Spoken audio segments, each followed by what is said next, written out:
Hello everyone, welcome to a new episode. We're going to be working on Unit 3, Lessons 1 and 2.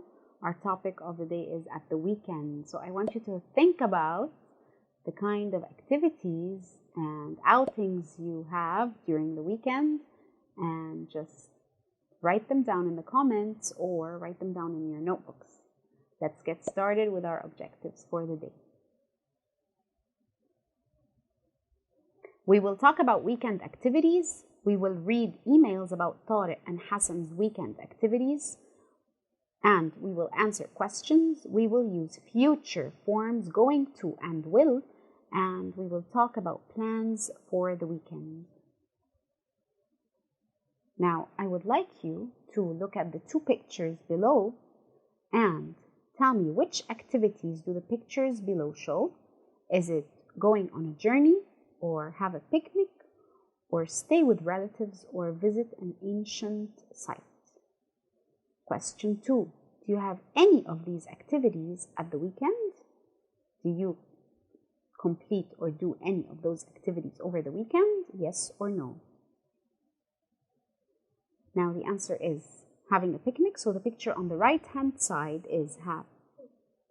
So the picture on the right hand side is have a picnic. And the picture on the left-hand side is visit an ancient site or an old site. Now we're going to read an email and then we're going to answer the question. Which of the activities in exercise 1 are Tariq and Hassan going to do? So let's get started with the email. Hi Hassan, I'm very excited about next weekend. We're going to go on a long journey to the countryside. We're going to stay with my grandparents on their farm. My dad's going to drive us there after school on Thursday. What are you going to do at the weekend? Have you got any plans? Tariq. Now, we're going to read Hassan's reply to Tariq. Hello, Tariq. I hope you enjoy yourself on the farm. Will you send me some photos? Next Friday is going to be an exciting day for our family. We're all going to go to a big party at my uncle's house. My relatives from England are going to come. It will be fun to meet them for the first time.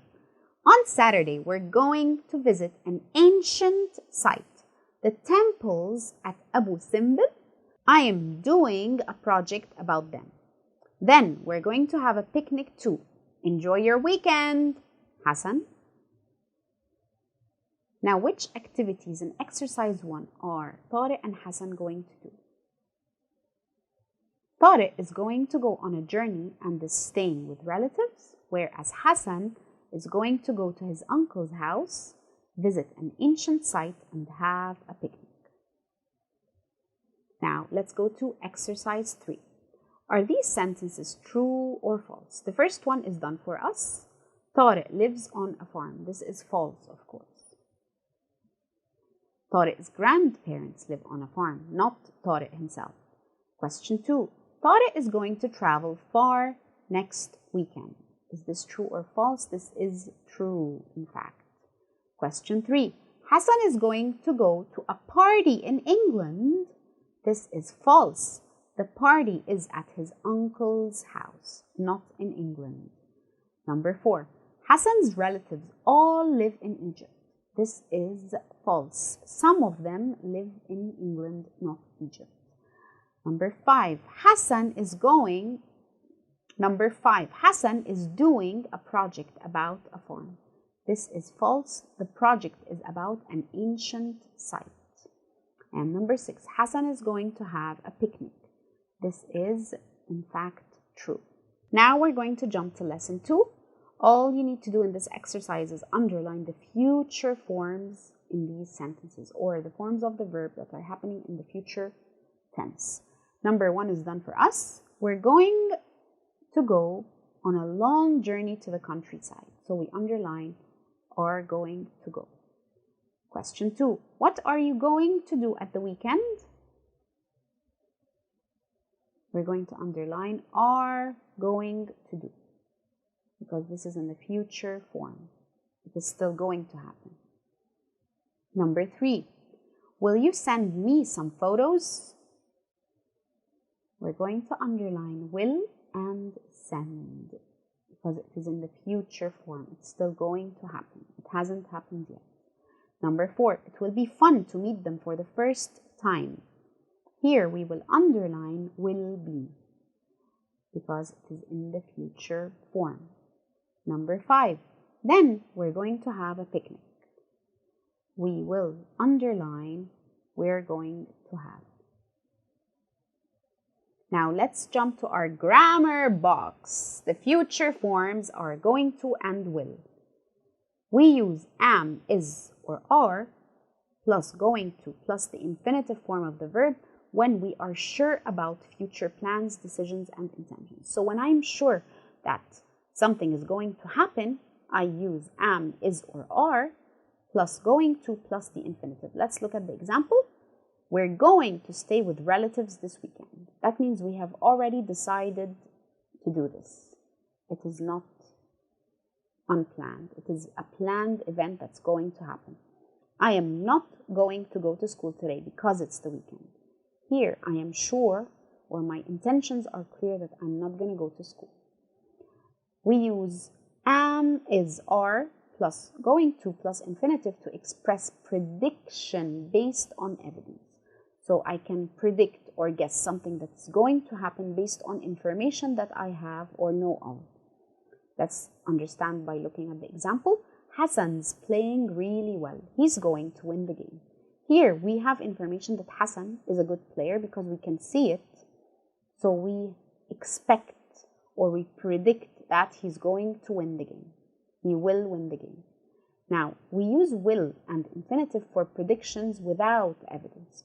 So if I don't have evidence for my opinion, I use will plus the infinitive form. Or for offers and requests and to give factual information about the future. So let's look at the example in red. I think it will be hot tomorrow. Will you send us some photos? The party will start at 2 o'clock.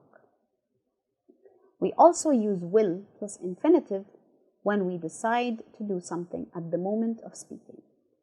Quick decisions. I'm tired. I think I'll go to bed now.